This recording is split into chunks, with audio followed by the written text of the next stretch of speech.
right, thank you very much, Legal Counsel. At this point, I'll go ahead and move for adjournment of the study session. That is my motion. Second. Okay, second by Councilmember Cruz Baca. Any objections? Seeing none, so move. All right, so at this point, we're going to go ahead and go into the invocation. We'll have Dr. Flores come up, professor at Azusa Pacific University, and also the Church of the Redeemer here in the city of Baldwin Park, and also product of Baldwin Park. Thank you. Thank you, Mayor. Let's all stand. And I want to thank you for the opportunity you've given us to serve here in the city of Baldwin Park. And I want to thank Mayor and all the council and staff. Let's pray. Gracious God, we are thankful today, Lord, for the United States of America, the land of the free and the home of the brave. Thank you for our city of Baldwin Park, Lord, and those that serve and live within the city limits, Lord. We come before you, Lord, in a time of tragedy and devastation with loss of lives and fire, destruction. And yet at the same time, in honor of veterans, Lord, who have served our country and have served from this city. We're mindful, Lord, that life is precious and life matters. And yet you've put us in place, Lord, as government and as leaders, Lord, to help support and serve the people of which you have given to this community. We pray, Lord, for healing, Lord, where healing is necessary, for those who mourn, Lord, that you might bring peace to hearts, Lord, for those who are experiencing loss of property today, Lord, may they find hope and faith, Lord, to move forward. Lord, we pray, Father, even post-election, Lord, for our country and our city and our state, Lord. Help us, Lord, to acknowledge your presence and commit our service to you and somehow allow you to work your will out. We pray, Lord, for today's meeting and agenda, Lord. We just commit this to you. Lord, just allow us to use wisdom, respect, Lord, that we may ultimately bring dignity and value to all the citizens of Baldwin Park. We commit this to you in the wonderful name of Jesus Christ, we pray. Amen. Amen. Thank you. At this point, we'll face the flag. Place your right hand over your heart. Ready, begin. I pledge allegiance to the flag of the United States of America and to the republic for which it stands, one nation, under God, indivisible, with liberty and justice for all. Thank you. Thank you, and good evening to everyone that's here today. Council members wishing to close on anyone's behalf? Yes. Yes. On behalf of my uncle Ralph Contreras that passed away a week and a half ago. Wow. He was my mom's second brother. Wow. And he had been sick for a while and passed away from complications from pancreatic cancer. Our condolences goes out to your relative. Council members? Mayor, I just wanted to thank the staff for a great job they did for the parade. And I thought it was just a wonderful job, all of you guys, staff, police department, public works, parks and rec, all of you working together with the school district. And just wanted to commend you guys for a job well done. Thank you. All right, thank you. Thank you very much. Yes, go ahead. I'm yes. sorry. I also want to thank the city for allowing the Women's Club to use the new trolley. They really loved it and looking forward to next year if they can ride in it again. It was very nice because the ladies, as we're getting older, it's hard to climb up onto that flatbed. This way they were just in there with an air conditioner and the window was open and they loved it. So thank you so very much to the city of Baldwin Park for allowing the Baldwin Park Women's Club to use the trolley. All right, thank you very much. Also want to close on behalf of Southwest Voters Registration Education Project, which is also part of the William C. Velasquez. We had Antonio, how can I forget Antonio? Antonio, thank you very much. Antonio Gonzalez has passed away this past week, a prominent Latino who also, we had an opportunity to work with him in Baldwin Park and registering a lot of individuals, made an impact throughout the country. So our deepest condolences goes out to his family. Alrighty. Okay, so at this point, we're going to go ahead and take roll call. So we'll have our city treasurer, Maria Contreras. Oh, thank you. Hi, good evening, everyone. Buenas noches a todos, and welcome. Councilmember Cruz Baca. Here. Councilmember Monica Garcia. Councilmember Susan Rubio. Mayor Pro Tem Ricardo Pacheco. Mayor Manuel Lozano. President, thank you very much. At this point, I'd like to make a motion to excuse Councilmember Susan Rubio and Councilmember Monica Garcia. That is my motion. Is it second? Any objections? Seeing none, so moved. All right, thank you very, very much. All right, so at this point, we have several presentations, and we'll go ahead and go with the first ones that we have here. Here we go. All right, the first one we have the city. So the first one that we have is our new city engineering manager, John Bisset. Go ahead and, is he present? Oh, John, okay, thank you, sir.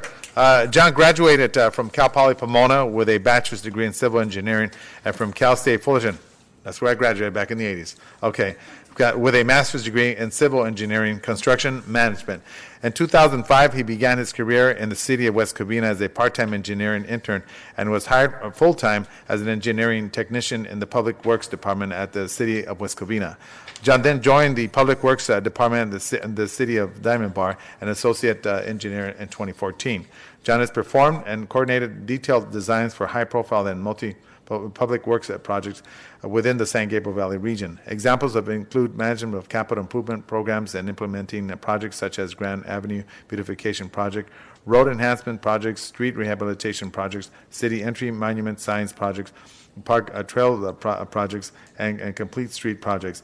In addition, John has been overseeing land development projects, stormwater compliance tasks, and traffic maintenance and management systems projects. Throughout his career, John has proved to be an efficient and hardworking public servant with a goal to serve the community's needs and above all else. So I want to thank you very much and welcome to the family. Thank you, sir. The next one that we have is from building officials, Mr. Long Tang. Am I pronouncing that correct?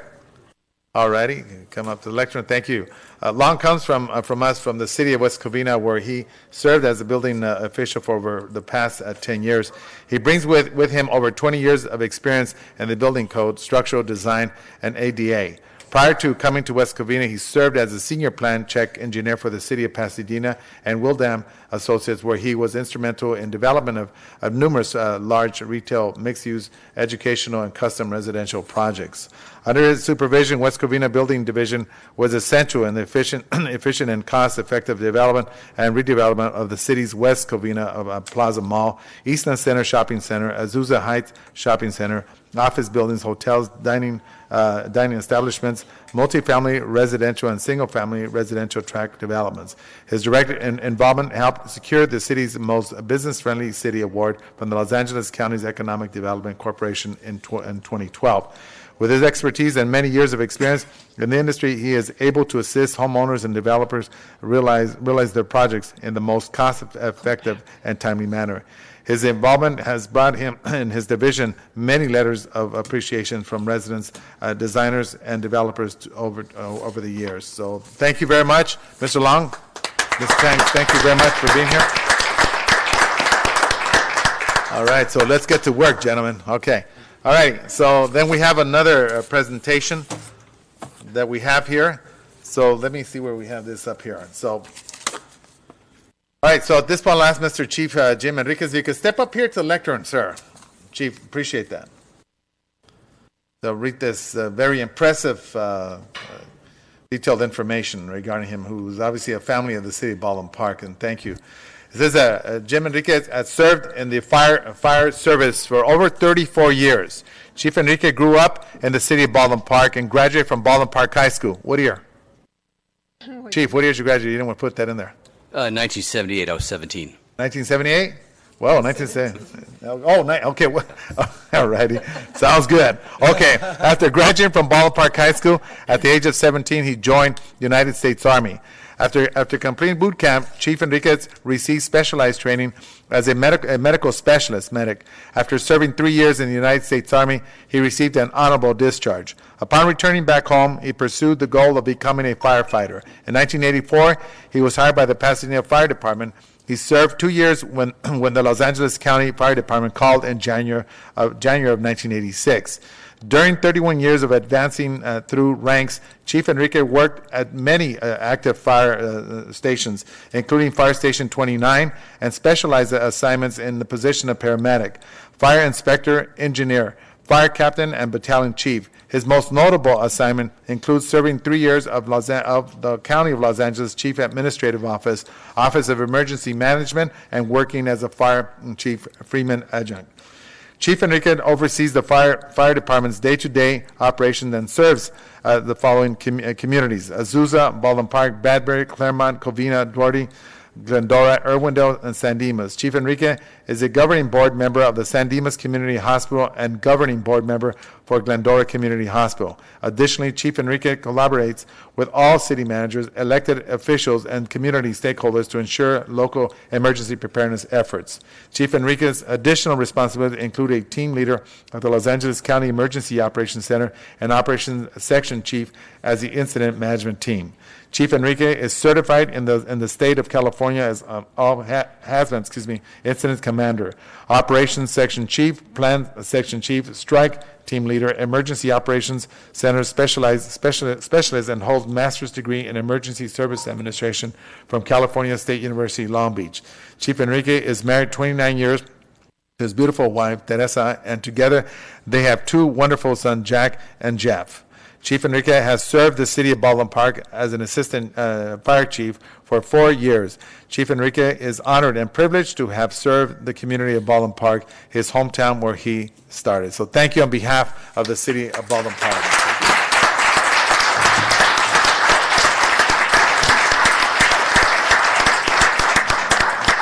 Chief, come on up here, and then we'll let you say some words from up here. We're going to present you with a plaque. Is your family here? Yeah, come on up here, gentlemen. Come on up here. Ayala, is your camera better than mine? I've never seen any Okay. policemen. Olivia, hello?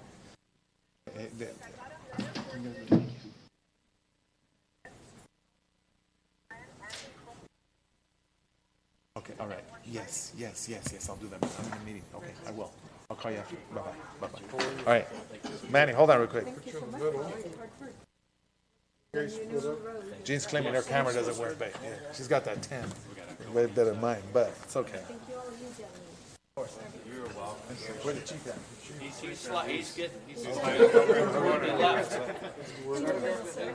That's his family. Is his family here? Of course. Of course you're here.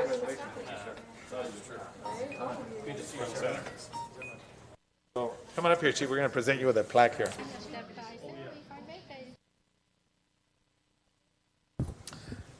Jim Enriquez, Assistant Fire Chief, in recognition of your outstanding 34 years of service with the Los Angeles County Fire Department and your commitment to the residents, community members, colleagues, and all families you helped. The City Council thanks you for your leadership and dedication to serving Baldwin Park, your hometown. We wish you a prosperous and future and happy retirement. So on behalf of the City of Baldwin Park, I want to thank you, Chief, for all you've done. I know you've reached out to literally hundreds, if not thousands of people throughout your career. Thank you, sir. Mayor, thank you, sir.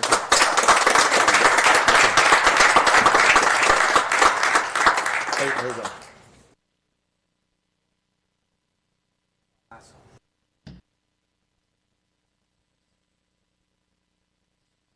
Say some words here, Chief, and then we'll get a big picture back here with everyone.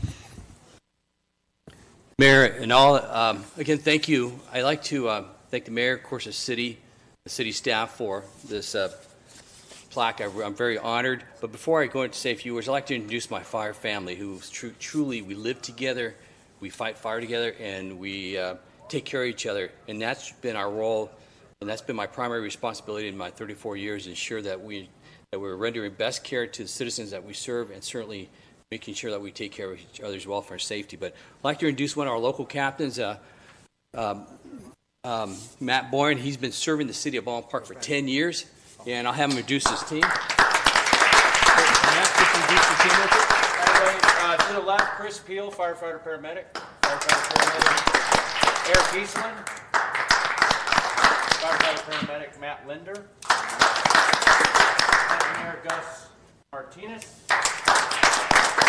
Firefighter paramedic Chad Flapp.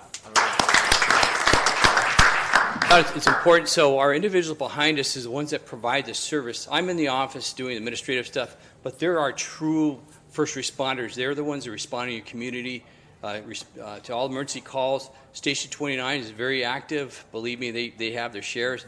Several of these individuals just returned from being 3 and 4 days without any sleep up in the Malibu area. We had a very collaborative effort here in the Southern California region with all the local PD. We actually had a tremendous response from a lot of the San Gabriel Valley Area D officers I saw up there. So I'm going to miss it. Yeah, we're in a career that we've always been. We get the bell. We're all type A individuals. We like that activity. We like the action. We're certainly going to miss it, but it's also time to move on. I'm very fortunate that I had the privilege to end my career serving the community that I grew up. I was born here in West Covina. I grew up here in Baldwin Park. I grew up on Bogart Street, across of Maine. I went to Landis School. I think it's called something else now, but it's all Holland. But I went to that school as a grade school. I went as a Margaret Heath and Geddes and these various schools around there. I went to Baldwin Park High School. I did my catechism and my first communion at St. John Hospital. When we had Little League ball field, I played baseball there in Lucky Baldwin when that was there. So I am a hometown boy. I rode my bike through here. But one thing I see back then, the town was much more challenged. And what I'm really privileged and really happy to see now, it's a great community to live. It's much safer, much cleaner. The economic development is very evident. And we're all very, very fortunate to have the leadership team that we have now that it continue to renders that best care and make decisions in the best interest in the community that we serve. Again, thank you for this plaque, and I look forward to some more great things happening here in Baldwin Park. Absolutely. Thank you.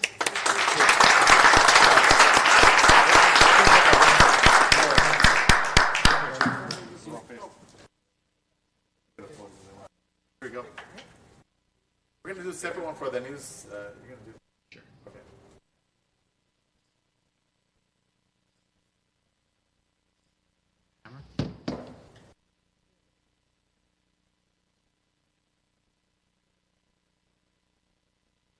All right.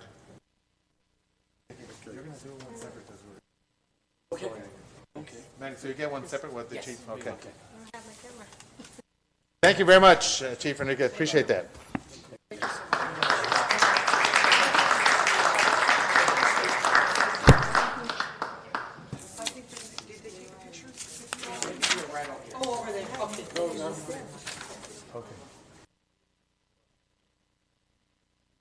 You know, real quick, let's bring Mr. Longtime and also Mr. Jumpstead. Let's get a photo with you. Come on up here, gentlemen. I believe John's family's here. Oh, okay. Well, come on up here, and you can introduce your family from up here. Come on up here.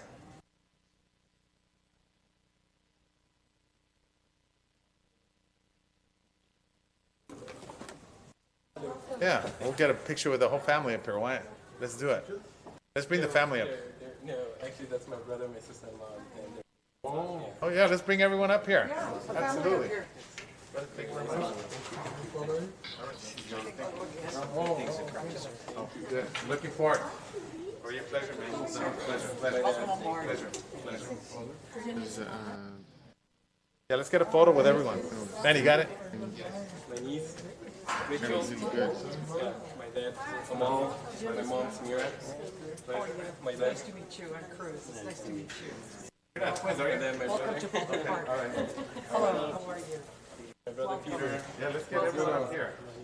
Let's get a picture. Come on. Manny, we ready? Okay, here we go. Here we go.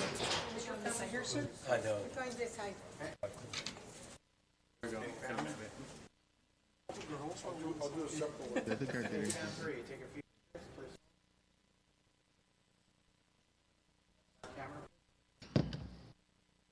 Manny, hold on. Hold on, I'm sorry. Yeah, sorry. Oh yeah, can't have that. Sorry.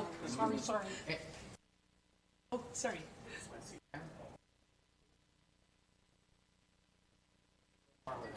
City camera? Yeah, the chair was in the way. Thank you very much, gentlemen. Thank you very much. Thank you. Congratulations, welcome on board. Thank you. Thank you very much. Pleasure. Thank you very much. Thank you so much. Welcome to Baldwin Park. Here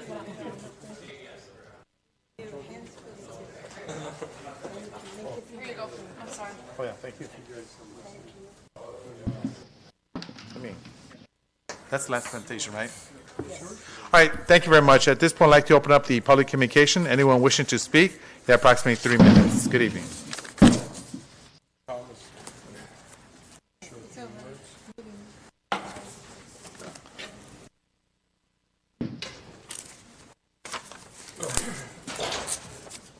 Hey, good evening.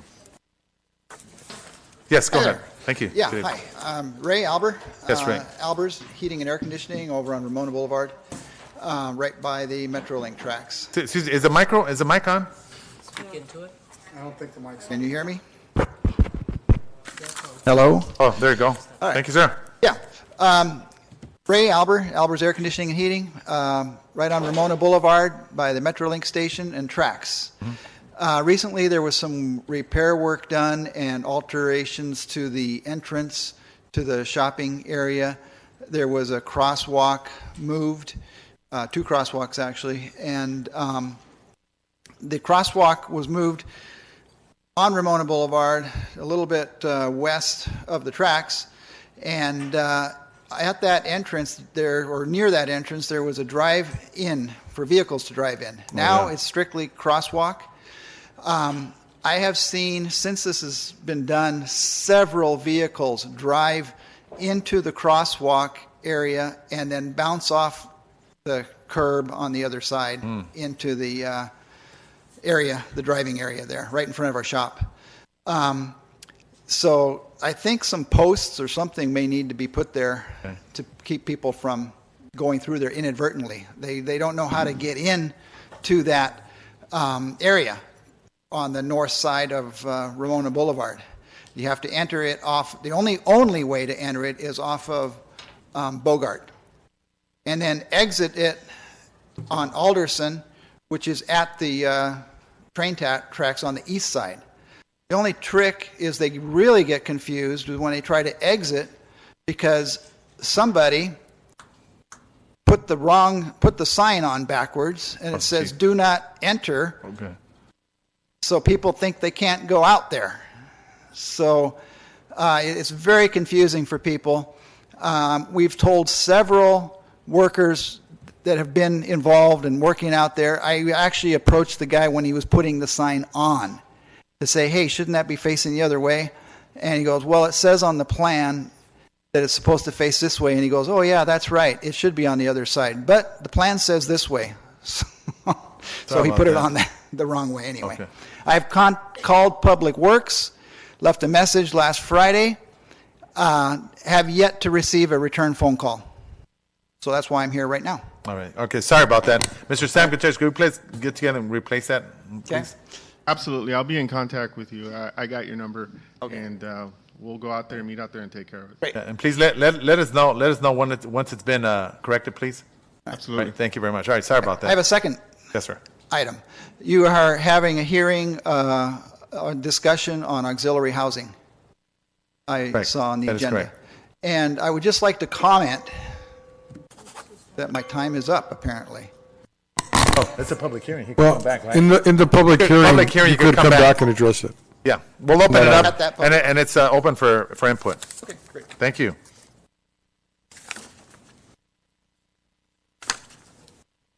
That's it. Thomas Carey, former resident. Oh, yeah, it's strange. Just because plans say to do it one way and turn it up and put it up the wrong way, even though it says something else. No common sense? I mean, obviously somebody transposed it or something. I would have went ahead and put it up the right way, but then that's just me. Take a chance of getting, well, roasted alive. Anyway, I understand you're making zoning changes where people live in favor of this medical marijuana. I thought, don't residents have any rights? You figure, oh, we don't have an eminent domain, we'll do an end around and rezone it commercial so that they... But what if they have a mortgage on that house and it says residential? I bet you didn't think of that. You're going to get into some problems. Mr. Tafoya will be busier, I guess.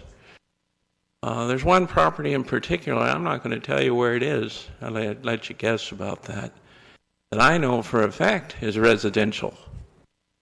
And I'm not going to tell you how I know, and I'm not going to tell you what I know before that either.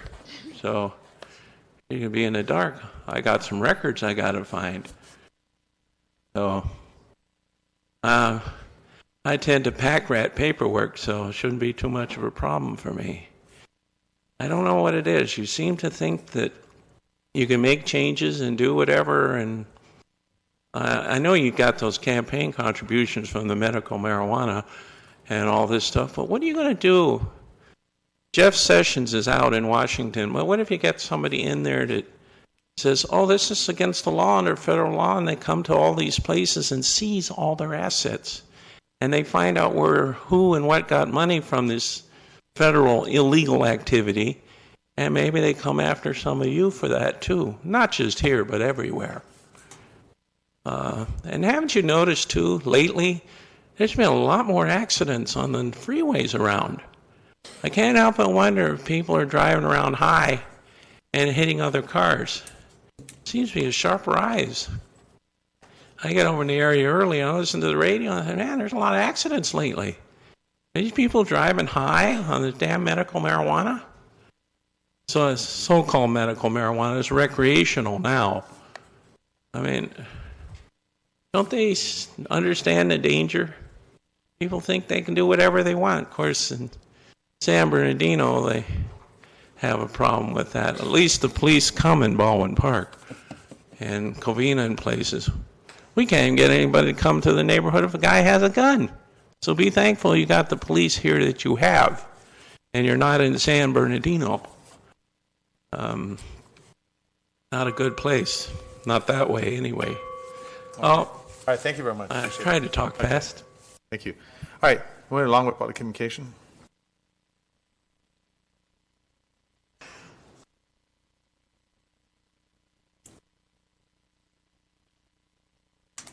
Evening, just clarification, I also want to talk about the accessory dwelling unit. And Yes, item number 10. Is we're this- going to have it. Yes, you will. It'll back be then? totally separate. Yes, I'll call you up once it's there. Thank you. Thank you, sir. All right, good evening. Oh, Margarita Vargas. Good evening, Margarita Vargas. I'm really tired of looking at the streets that the captain, or I don't know what his title is, said that he's happy that the city is cleaner than before. But, you know, we still have the problem of people that throw away and they don't call waste management, especially in the apartments. Mm-hmm. There was a month that I was passing by Ramona Parkway, and there's a bunch of sofas,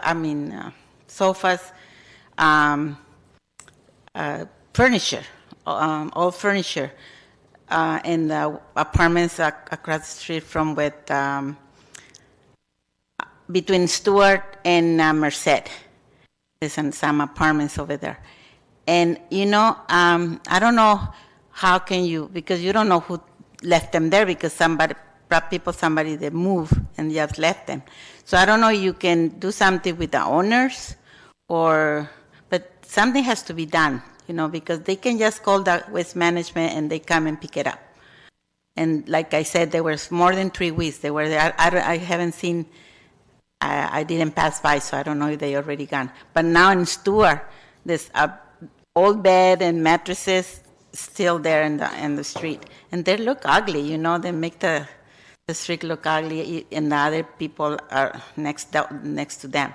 So I don't know if you can do something with the code enforcement, or what can you do? Give them a ticket or a fine so they can do something. Mm-hmm. Because it's really bad to see that when you pass by. Very true. So, thank you. All right, thank you very much. All right, moving along with public communication. Well, good evening. Hi. Right. Monica Alber's Air Conditioning, and I just want to add to what Ms. Vargas just said. I had a similar experience with waste management because we had a mattress in the back of our shop there in the alley that was put out, and it took me so many tries trying to call waste management to get it picked up. Finally, one of the ladies in there was very polite, and she told me that the City of Baldwin Park does have a program which is no cost to the homeowner or to us, which was wonderful to find out. I didn't know that, and I wonder how many residents know that.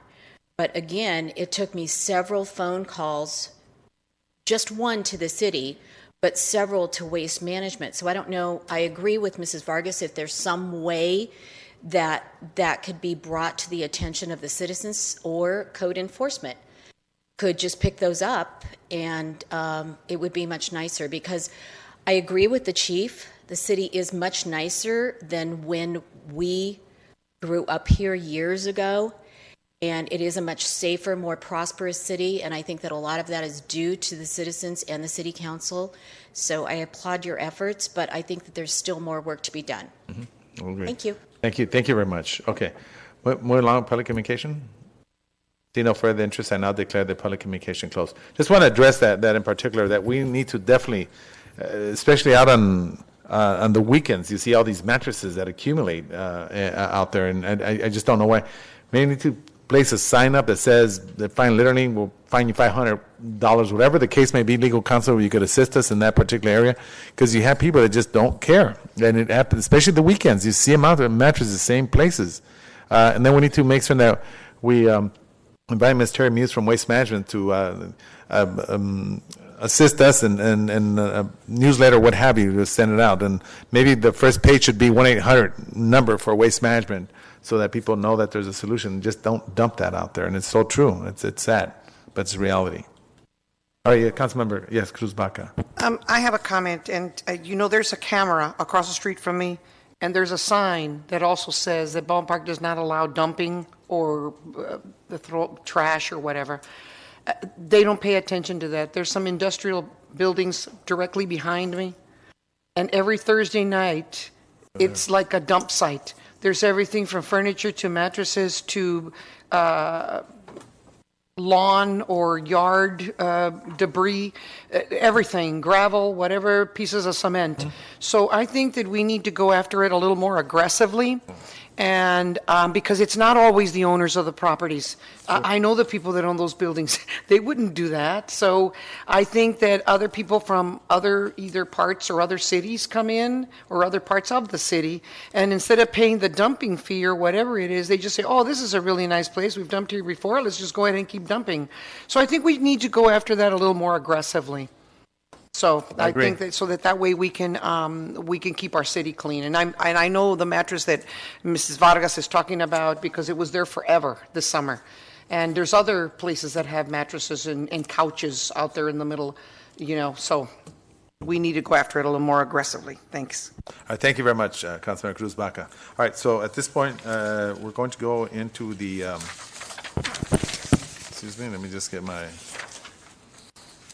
where's the, bear with me. All right, so at this point, we're going into the consent calendar. So council members wishing to pull any consent calendar? Yes. All right, Councilmember Cruz Baca? 6 and 9. Okay, 6 and 9, all righty. Council members, if not, at this point, I'll go ahead and make a motion to pass the consent calendar with the exception of items 6 and 9. Any objections? Seeing none, so moved. All right, at this point, I'd like to, item 6, which is the transfer of new public information contract. At this point, Councilmember Cruz Baca. Yes. My comments have nothing in reflection to the work that they do. However, this is the second contract that Mr. Vela is going to be transferring. He started with one company, and then the contract was transferred to Veronica Perez and Associates Group, and now it's being transferred to another company. I think that we're setting some type of a precedence here. If we go ahead and agree to this, then anybody can come in and they can transfer their contracts if they go to another company or their company changes names or something. I would really like to consider this contract and not vote for it today, because I really do not feel that it is fair for us to accept this transfer the third time around. So my motion is, I do not want to pass this transfer for the public, new public information contract. All right, so this is item 6, and you've made a motion. Is there a second? Okay, seeing no second, the motion drops. At this point, I'll go ahead and make a motion for approval of the transfer of the new public information contract. That is my motion. Is there a second? I second it. Second. Any objections? Yes. One objection to Madam City Clerk. At this point, we'll go ahead and take roll call. Mayor Lozano? Yes. Mayor Pro Tem Pacheco? Yes. Councilmember Baca? No. Okay, the motion passes 2-1. All right, the next one that we're going to is item 9, which is the introduction of an ordinance to regulate sidewalk vendings in response to state law, Senate Bill 946. And this is Councilmember Cruz Baca. This is only for clarification because I've gotten a lot of calls from store owners and residents concerned about the street vendors, even though we have them and have had them for a long time. If it's all right, I would like for council to explain about our ordinance and also some of the changes that I would like to see in the future in order for us to either have them apply for a business license or, which I believe that it's already in the ordinance, but I would like some type of clarification for the record of, or is it going to be you, Shannon? Yes, I can give a brief. Sorry, I can give a brief view of the ordinance if you'd like. I know that it's state, excuse me, I know that it's the state already, and we have to pass this, except I want clarification as to what the ordinance is so that the residents or the people listening to this will understand how we're going to move forward. Yes, thank you. And according to the new state law, SB 946, if the city does not adopt their own ordinance by January 1st, then we cannot regulate what the state now defines as sidewalk vending. So it's very important for us to approve this tonight. It will come back as a second reading so that we can get it in place by January 1st, and that will allow the city to regulate that. If there are minor changes that you want to make, we could bring those back after the year, but as I said, it's important that we get this in place now. There are a number of things that the state law does allow the city to regulate, items according to health and safety regulations. And so if you look at page 2, there's a list of bullet points on some of the areas where the city will regulate that, such as distances to traffic signals, intersections, crosswalks, schools, when they may vend or not vend in a city park, the hours that they may vend. It restricts vending in residential zones to only roaming sidewalk vendors. It requires that anyone selling food or anything that's regulated by the health department hold and display a valid Los Angeles County Health Department permit. It also requires them to obtain a City of Baldwin Park business license, which would also include a background check and a live scan. It requires them to keep their areas clean, make sure that the sidewalks are clear for other pedestrians and including ADA path of travel. It requires them to possess the California Department of Tax and Fee Administration seller's permit, and it would also allow us to regulate them and not allow them to vend within 1,000 feet of a city special event such as a farmer's market or street fair. We have put pretty much everything that we can in according to the state law at this time.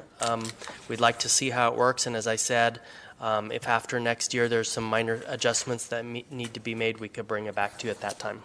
Thank you. Yes. I make a motion that, what is the number? I make a motion that the street vendor ordinance passes. Okay, all right. Okay, any objections? See none, so move. All right, thank you very much. Yes, legal counsel, yes, sir. Point of information, Mr. Mayor. You can amend this later on, but we do have to pass first and second reading exactly the same. That gives us the authority to then come back later and amend it and gives us the ability to change based on the state law. So while we can't change it right now, we can do that as soon as it finishes its second reading and 30 days becomes effective. All right, thank you very much. All right, so at this point, we're going over to the successor agency, City Council acting as a successor agency of the dissolved Community Development Commission. And so at this point, we have consent calendars, which is SA-1, successor agency to dissolve Community Development Commission, Commission of the City of Baldwin Park's warrants and demands. Also, the successor agency to dissolve Community Development Commission of the City of Baldwin Park's Treasure Report, September 2018. I'll go ahead and make a motion to approve. Second. Second. Any objections? Seeing none, so move. All right, we'll now go over to the public hearing, which is a zoning code amendment number AZC 186, an amendment to the City of Baldwin Parks Municipal Code, Chapter 153, Sections 153.040, 153.020, 153.120, at .350. Staff recommend that the City Council open the public hearing, receive public testimony, and the following discussions by the City Council: ordinance number 1430, an ordinance of the City Council of the City of Baldwin Park, California, amending the Baldwin Park Municipal Code title, land usage at Chapter 153, zoning code sections, and also relating to the accessory dwelling units zone code amendment case number. So just to let everyone know, and we'll bring, are you going to do the presentation? You're doing the presentation? Yes, Mayor. City Planner Ron Garcia Yes, has a short Ron. presentation. Thank you, Ron. We also have the consultant here if you have any questions. Just to give everybody a brief history on this, we did a study session for the City Council several months ago, got some preliminary direction, took it through Planning Commission and went through a couple iterations there. There was some public input received and attempt to make some adjustments. Again, this is another situation where this is an ordinance that, because of state law, has to be put into effect with the first reading tonight and the second reading prior to January 1st. If there's other adjustments, as the city attorney mentioned, minor adjustments that could be brought back at a later time, but at this point, we do need to move forward. Okay, that's fine. Thank you very much. Go ahead. Thank you. Good evening, Honorable Mayor, Council. So before you is a zoning code amendment relating to accessory dwelling units, as Shannon has briefly described.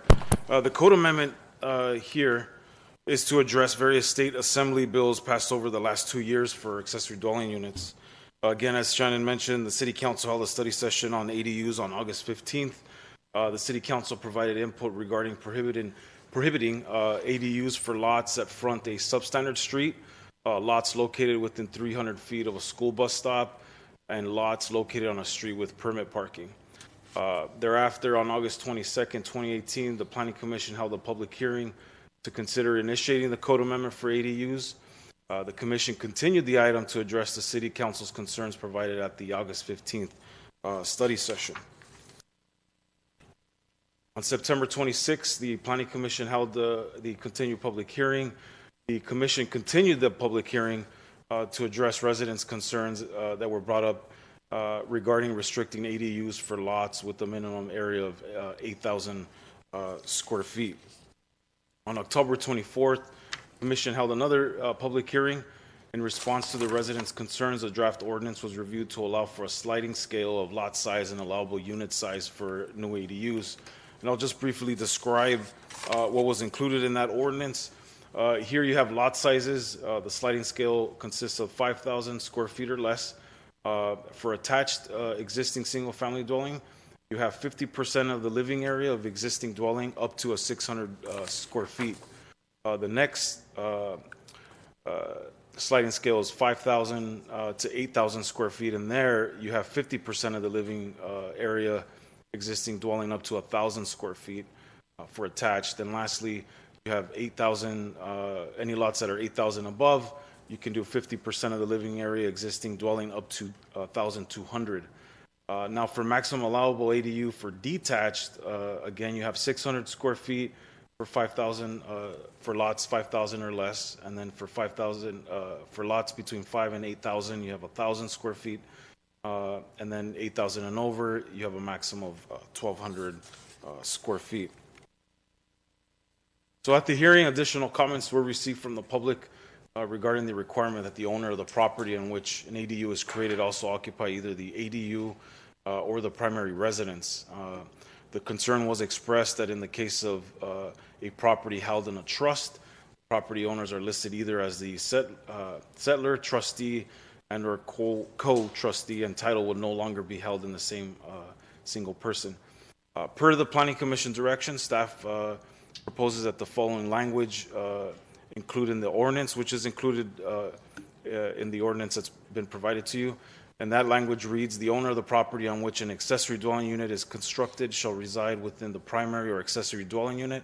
Where a property is held in a trust, occupancy by either the settler, trustee, or co-trustee, or any beneficiary of the trust shall be considered owner occupancy. So in sum, the code amendment is exempt from CEQA per section 15601B3. Staff recommends that the City Council introduce the ordinance regulating accessory dwelling units. That concludes my staff's presentation. Again, the consultant that has assisted putting together the ordinance is present for any further questions. Let me ask a question. So, say someone wants to convert a particular room. So does that exclude the actual garages? No. Can someone talk? It will exclude. Oh yeah, sure. Thank you. If I understand the question, if you want to convert a space within an existing structure, Yes. Does it exclude the garage It does. from It does consideration? not. You said. Is that what you? If it's attached, Yes. excuse me, you cannot convert an attached Okay. garage. But a detached, you could. you can. Okay.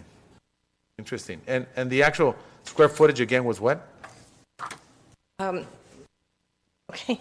If it's within, if it's within the existing walls of a living area of an existing unit, it's 50%. Oh, 50%. Of the habitable area up to 600 square feet. If it's a conversion, let me see here. Sorry. If it's if it's new construction and it's attached, it's 50% of the existing square footage of the existing single family up to the limits that you see there per sliding scale of lot. Okay. All right. And just for the audience purposes, I mean, this is something that's been mandated by the state to all 58 counties in the state of California. So just want to let everyone know. Yes. Yes, go ahead, Councilmember Cruz Baca. I really do believe that I've gotten a lot of questions and a lot of concerns. People are ready to start converting their garages or a bedroom. Forget about half 50% of the house, a bedroom. I think that we need to have workshops. Absolutely. To do outreach. The community, I believe, I'm confused. So I was there when the presentations were made. So I think that we need to have outreach workshops so that the community understands that they're not ready to just start renting out a room and that there's certain ordinances.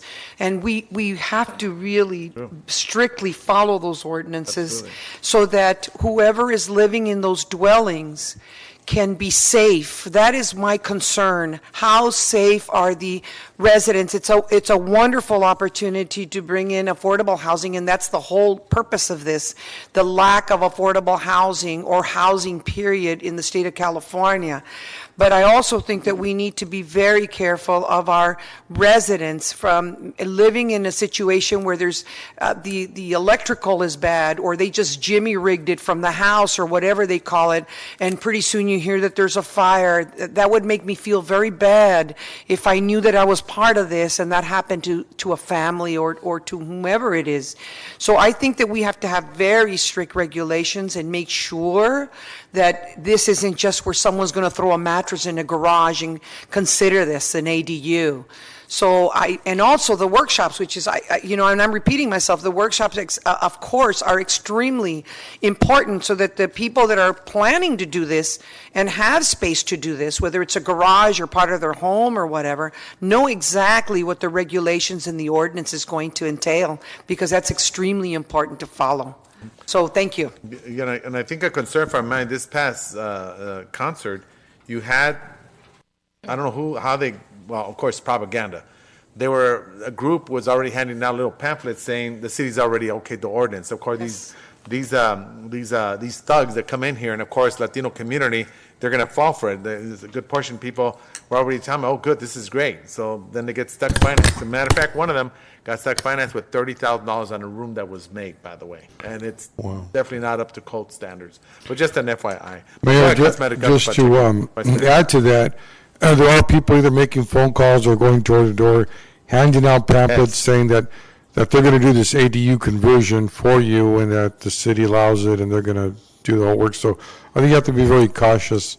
I know somebody called me and told me about if I wanted to make more money by renting more rooms in my house, and they explained this law, which in Baldwin Park it wasn't true. But my question also is, if you have a home and it has a detached garage and you convert that garage into an ADU, do you still have to allow for parking for the cars? Because now you've got the family in the home that has parking, and then you have people in the new converted garage. where's everybody going to park their car, or how do you accommodate for that? The state legislation regarding detached garages is that because a detached garage is an accessory structure, the legislation says that if you convert a garage or an accessory structure, you're not required to provide replacement parking, and you're not required to provide parking for that unit. And unfortunately, that's coming from the state. It was not a suggestion on staff's part or the consultant's part. So how does staff recommend that if we have a street, it's a cul-de-sac and there's detached garage and there's 13 houses, and now you've converted all these garage, I mean, obviously people are going to begin to park, they can't park on that cul-de-sac, and will start to park outside around there. Now I know that because where I live, there was allowed a conversion of it was an office space to turn into apartments. And then those individuals didn't have enough parking space, so they ended up parking down our street and other streets, and it just creates an over, parking situation.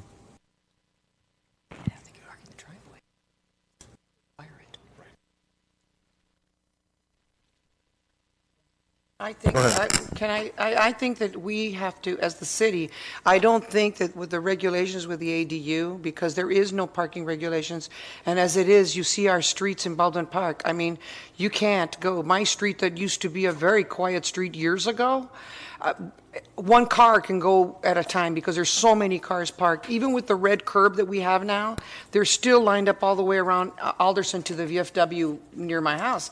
So I think that the city will have to think about doing some type of an ordinance. And then what do you do? If there's no overnight parking, then where do they park?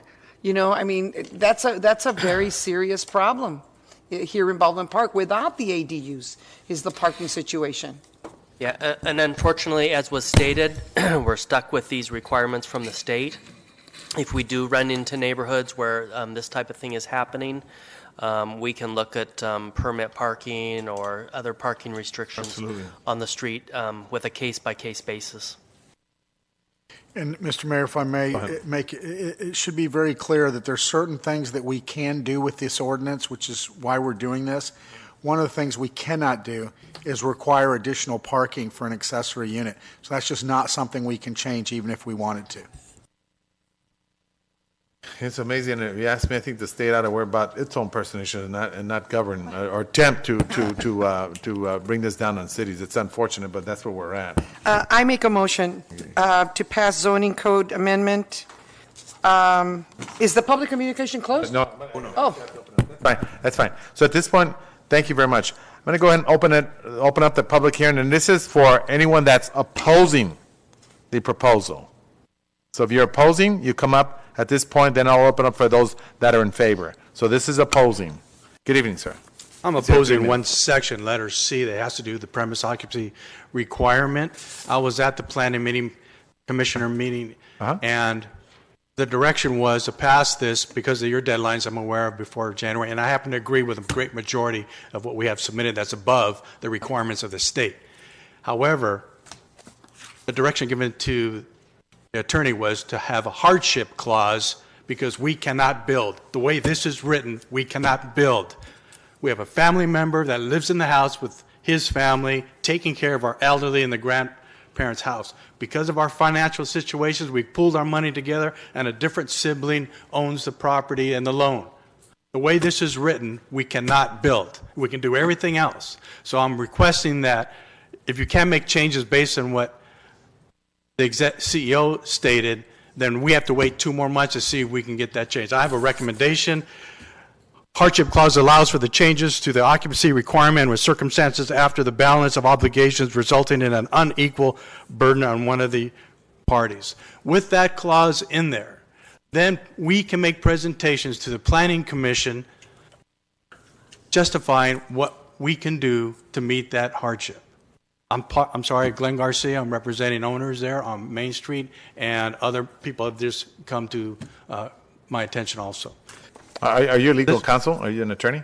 No. Oh, okay. All right. Go ahead. Thank you, though, for that compliment. No, and just to let you know that that we are able to make changes as well. It's more of us making certain that we pass this before the end of the year because we're mandated by the state of California, and we don't want them to I agree. place the one that they're proposing. I agree, but now we have to wait. No, we could make the change, and my legal counsel, we could. You can make the change from the dais, Mayor, but whatever changes you make and whatever you pass today has to be passed the exact same way the second time. But you can make any changes you wish today. In addition, anyone with that potential issue, of course, could put the property in a trust, and then that would allow them to be able to do whatever they want to do. So there's a couple different ways. Let me just ask. So say we pass it as is and decide we want to make the changes, say, in January. Can we do that? Yes, Mayor, you may. Okay, all righty. This way we could come back, do a study session, and really go through it thoroughly, of course, considering what's being mentioned here as well. Government Code 65852-2 does not require residency occupancy requirements. That's what we're talking about with the state. So that's why we're supporting, saying, yes, we don't want the whole city to start exploding with growth from private people building homes and renting it out, but the conflict exists. A person can go ahead and build a granny flat on their property and rent it out to somebody else, but I cannot build for my family. Got it. So we're recommending a change now. There's a clause, this is a legal definition, even though I'm not an attorney, to put that clause in there. So I appreciate you folks listening and trying to help us out, and we give it a solution to you. I want to be able to work with these guys. Okay. So you know what? Do you have a copy? We could submit it over to the city, our city treasurer here. Do you have Copy a of what copy section? of what you just read off? I'll rewrite it. It's my chicken Very good. That's scratches. fine. All right. At this point, Vice Mayor Ricardo Pacheco. No, I just wanted to see what the gentleman had in Yes. writing, but Right. I think for the time being, I think we Yes. need to pass the ordinance. Exactly. I mean, I understand his dilemma, but we need to go forward. Yeah. I'm in And favor of that. You can, our city attorney made a suggestion, maybe he can talk to you and explain it a little further.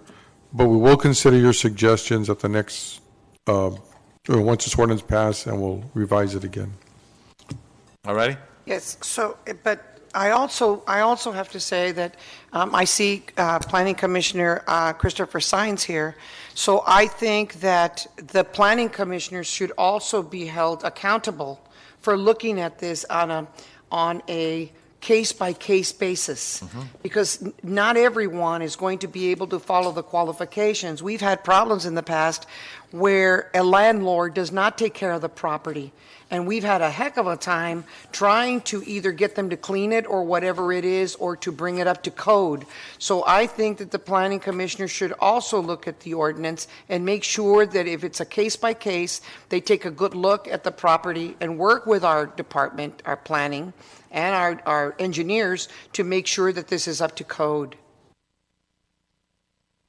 Hello? That's fine. I agree. I agree to what you're saying. And it's important because we do have that issue here where people just simply take advantage, and we don't want it to get out of control. Yes. So at this point, what we're going to do is I'm going to go ahead and move for a motion to. Sorry about that. In favor. Okay, we got to bring those that are in favor. So at this point.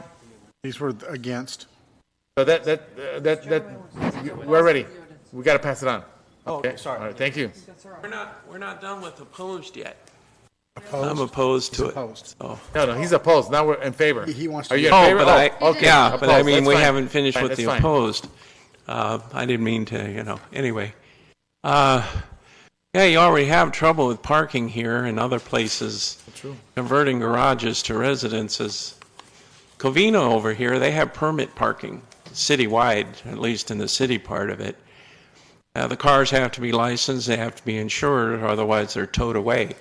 That keeps the junk off the street and keeps the street from looking all cluttered. You see a difference in things when you go into the cities where there's not full of cars. It looks a hell of a lot better than a street jam full of cars leaking who knows what.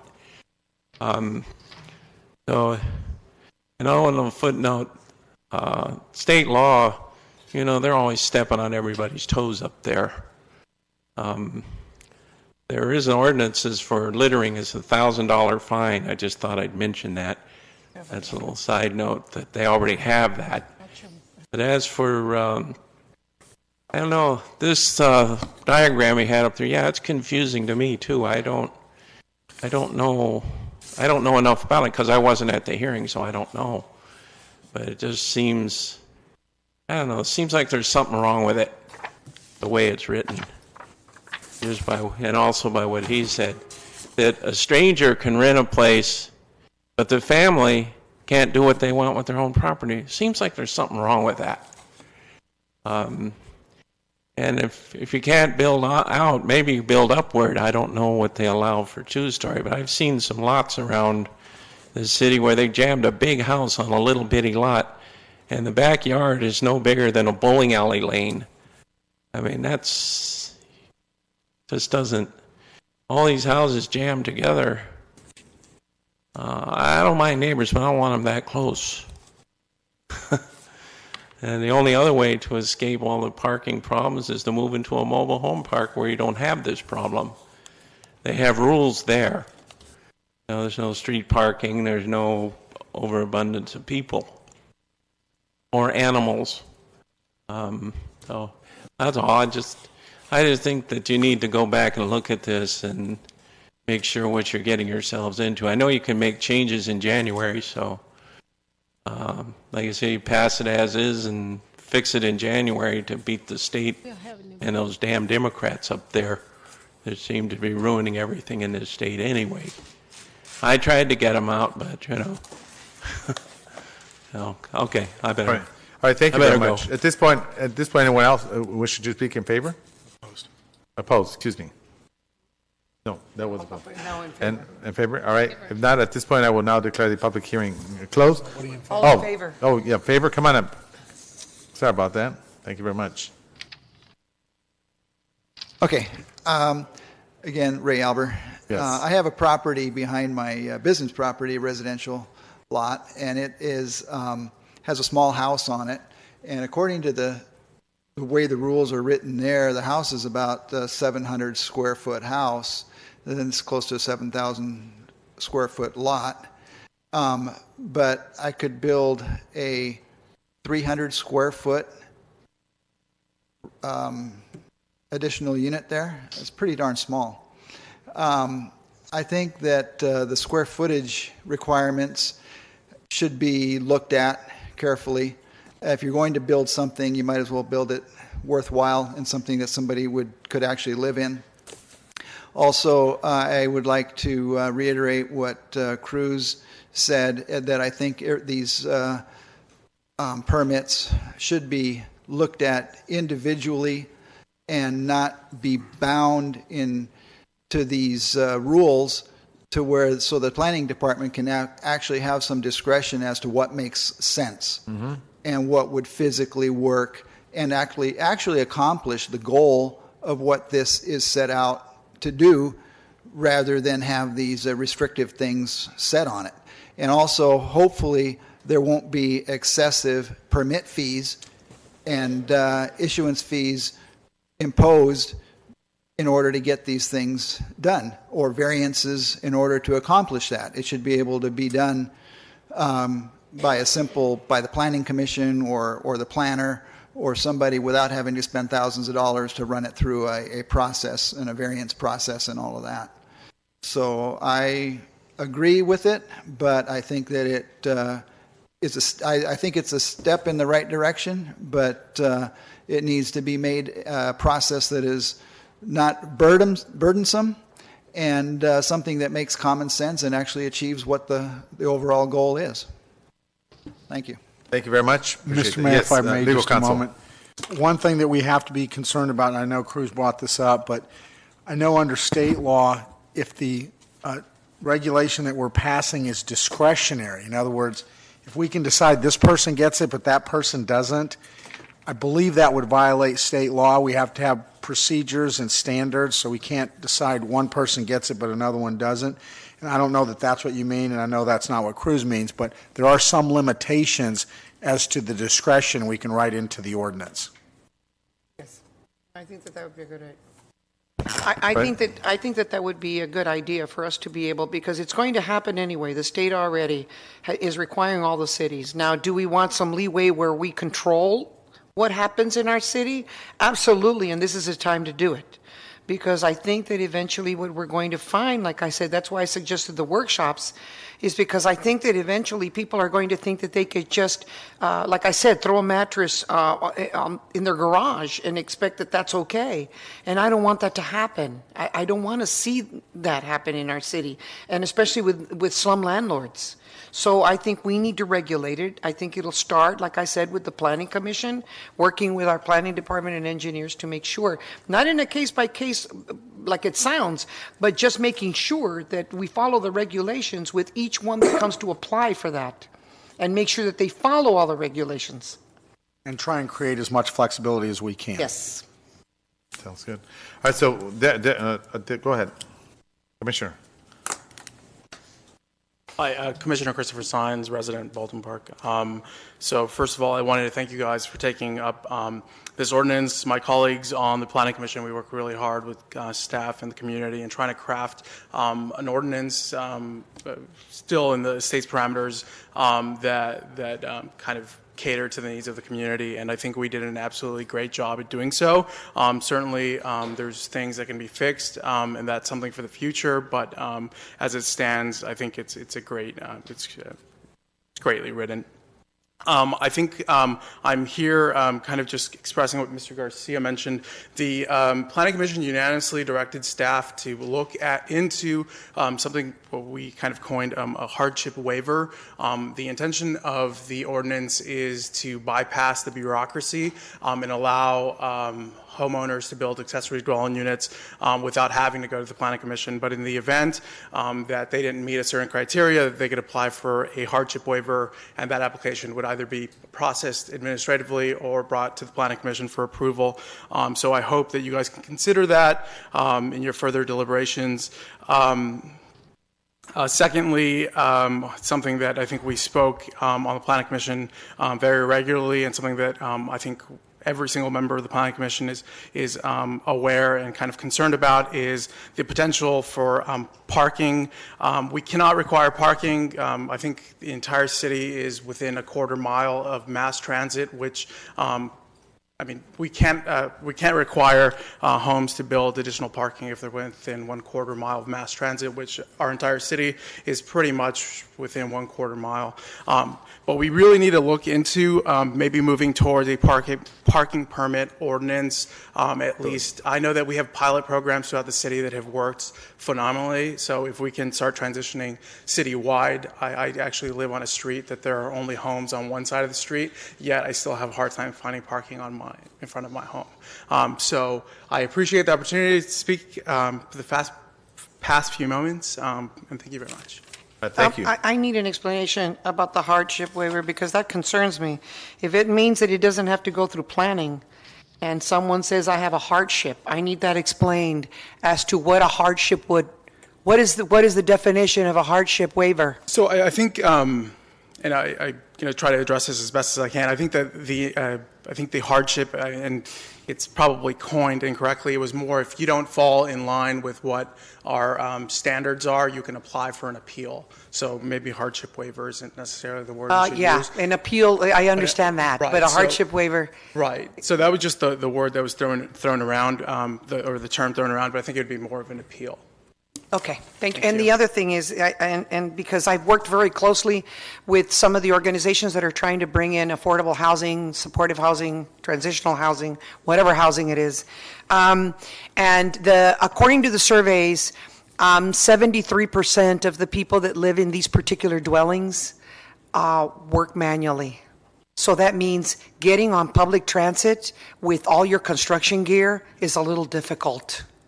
And so most of them either ride with someone, ride share, even though they own their own vehicle, like some of my neighbors. But I also think that a lot of them own their own little truck or some type of vehicle to get them to and from their job sites. So those were the statistics that were given to me at a meeting not too long ago.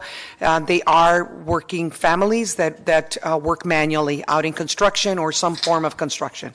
Right, and I do think that it's probably unrealistic to believe that the majority of the people that are going to occupy these ADUs are going to use mass transit, but that's the law, and that's what we have to move for. I know that my time is probably up, but if we can also look at incentives for using these ADUs with our housing authority to provide them to our low-income residents, whether it's, I guess my time's up, but thank you. Oh, no, that's fine. Thank you very much All right. for the explanation. So at this point, anyone else wishing to speak in favor? Or is this opposed? If not, I will now declare the public hearing closed. So at this now point, I I'd like make to a move. motion. Oh, go ahead. That's fine. Go ahead. So now I make a motion that zoning code amendment, AZC 186, an amendment to the City of Baldwin Park Municipal Code, Chapter 153, Sections 153.040.020, et cetera, relating to accessory dwelling units. I make a motion that we pass. All right, second. Any objections? See none, so move. All right, and then we'll address that at the sometime in the near future as well. All right, so we'll go over to item number 11.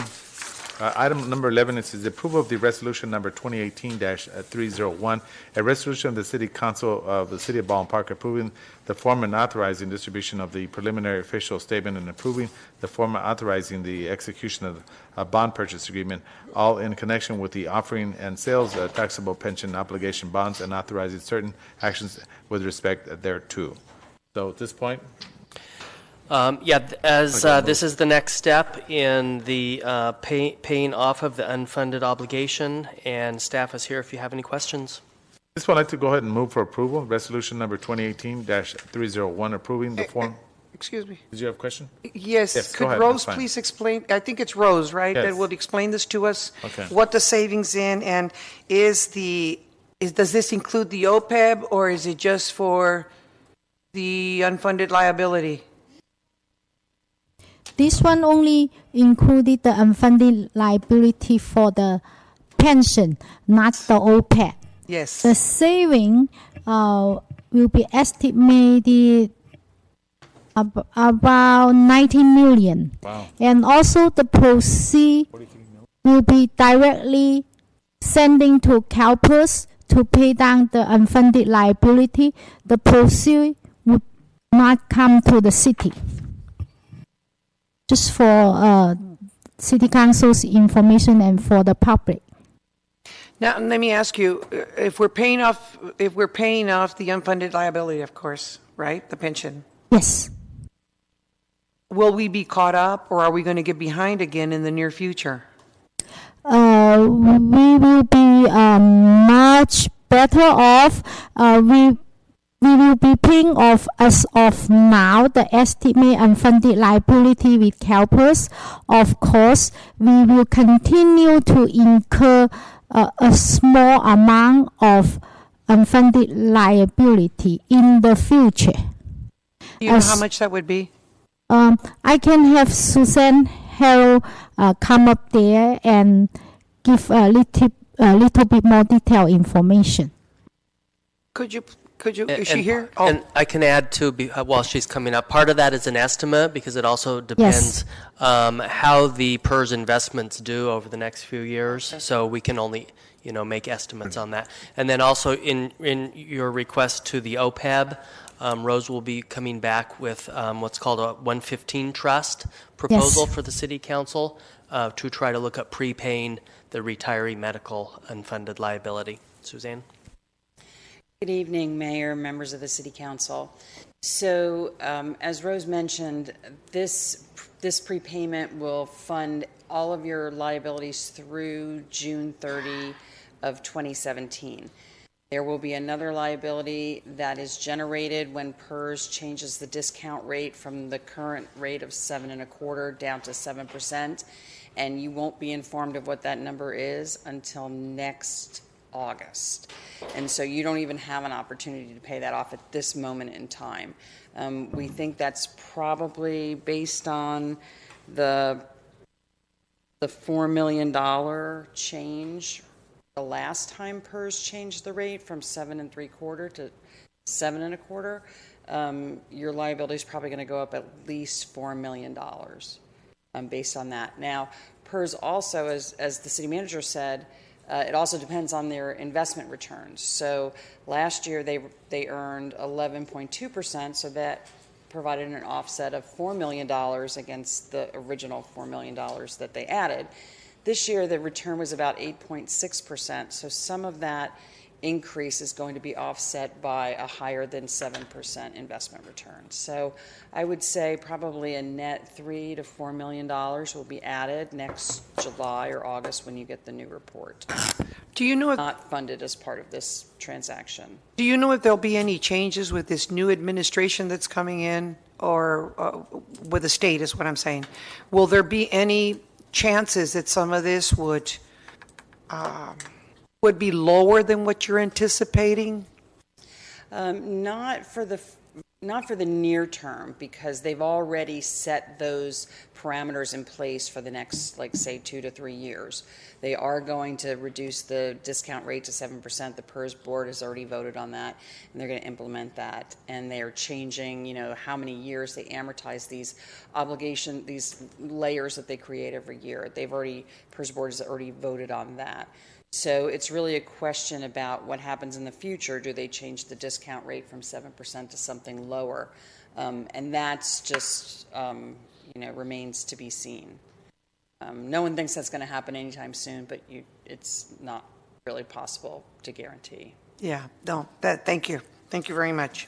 Thank you, Rose. You're very welcome. All right, thank you. Thank you very much. All right, so at this point, I'd like to approve resolution number 2018-0301, approving the form and authorizing distribution of the preliminary official statement and approving the form and authorizing the execution of the bond purchase agreement, all in connection with the offering and sale of taxable pension obligations bonds in the amount of not to exceed $55 million, and authorize certain actions and respect thereto.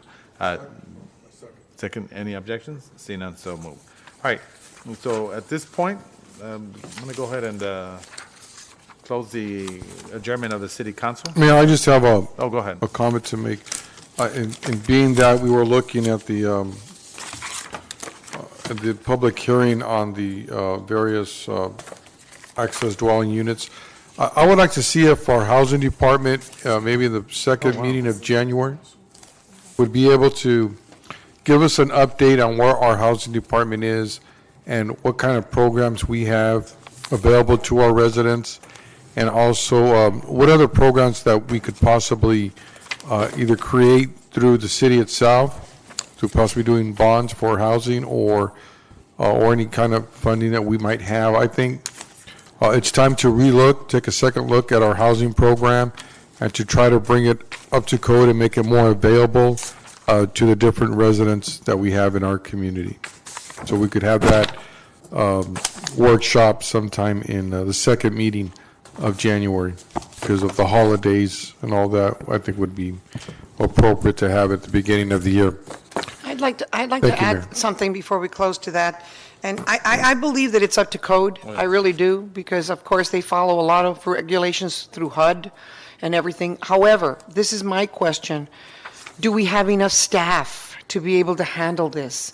We're bringing in Measure H monies that I know that this has nothing to do with ADU, what we are discussing now, but it will in the near future. We've got the Measure H monies that's coming in, and that's also going to impact our housing department, and as well as other departments, code enforcement, planning, and so forth, our police department.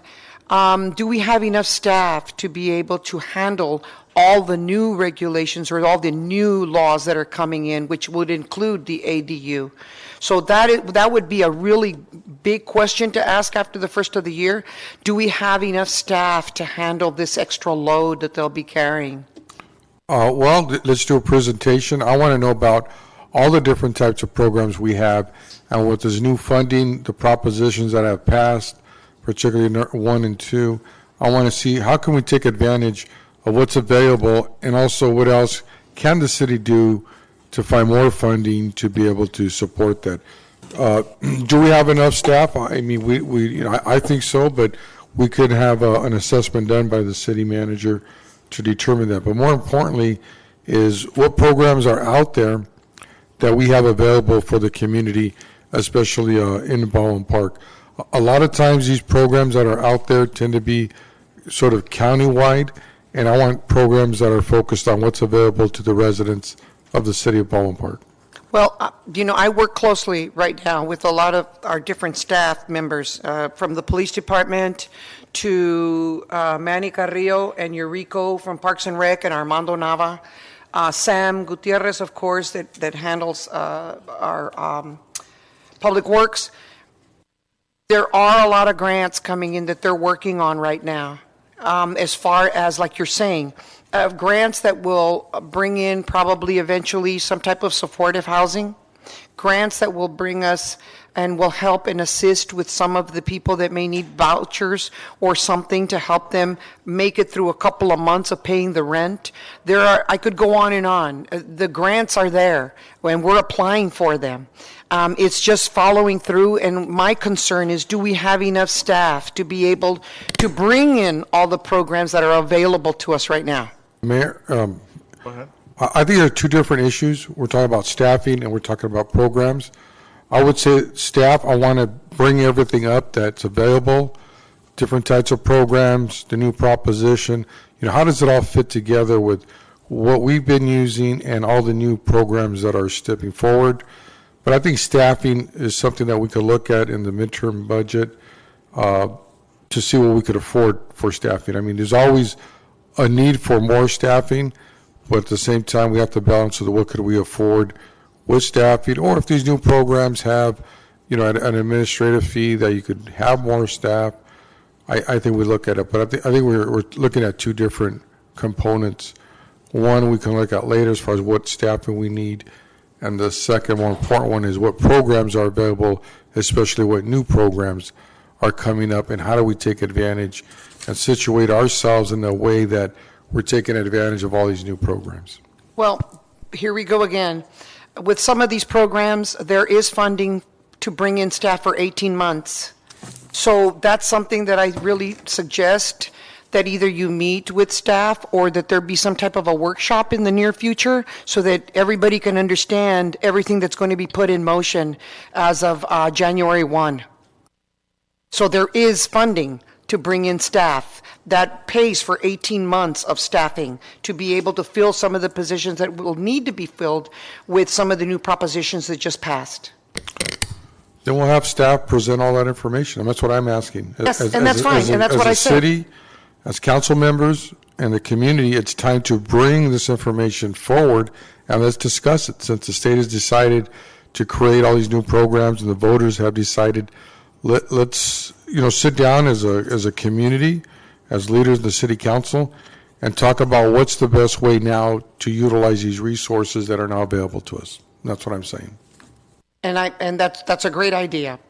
And I just want to end by saying, and more so Baldwin Park, I mean, we're not an affluent community compared to the neighbors, right, that are probably much more prepared. And of course, a good portion of ours, we're a lot of hardworking residents of Baldwin Park. So it's going to definitely be a challenge, no doubt.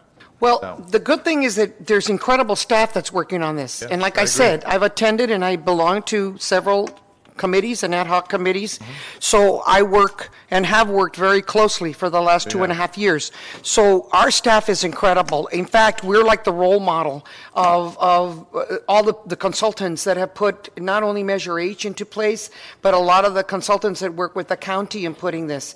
So because we have staff, sometimes we've got 8 staff members, including myself, that attend these meetings, from our officers that handle the 2 officers, Officer Gale and Finley, that handle the homeless, to the Parks and Rec, Manny Carrillo, Eurico, and Armando Nava. Sometimes we've got housing people that are I'm telling you, there are 8 of our staff members that show up to these meetings. So we are the role model of what's going to be going on when Measure H and all these other propositions go into gear. So I'm really proud and very happy of our staff. Thank you. Thank you very much. Appreciate that, Councilmember Cruz Baca. All right, so at this point, I'm going to go ahead and make the motion for adjournment of the City Council. That's my motion. Any objections? Seeing none, so move. At this point, before I go on to the Housing and the Finance Authority, just want to make sure that I read off what we need to read per the state of California. All right, one moment. Here we go. Right, this is to announce a request by the Government Code Section 54952.3. Members of the City Council are also members of the Board of Directors of the Housing Authority and the Finance Authority, which are concurring with convening with the City Council. This evening, each council member is paid an additional stipend of $30 for attending the Housing Authority meeting and $50 for attending the Finance Authority. All right, so at this point, I'd like to open up the Housing Authority. I'd like to make a motion for consent calendar items 1 and 2. That's my motion. Second. Second, any objections? Seeing none. At this point, I'd like to move for adjournment of the Housing Authority. That's my motion. Second. Any objections? Seeing none, so move. At this point, I'd like to open up the Finance Authority, and I will move for the Treasurer Report, which is only item 1. That's my motion. Is there a second? Second. Second by Councilman Cruz Baca. All right, at this point, I'd like to move for adjournment of the Housing Authority, Finance Authority. That's my motion. Second. Any objections? Seeing none, so move. At this point, good evening. Viva Baldwin Park. Good evening. Buenas noches. Jim, bring Jim. Hey, Jim, do you have a minute? Bring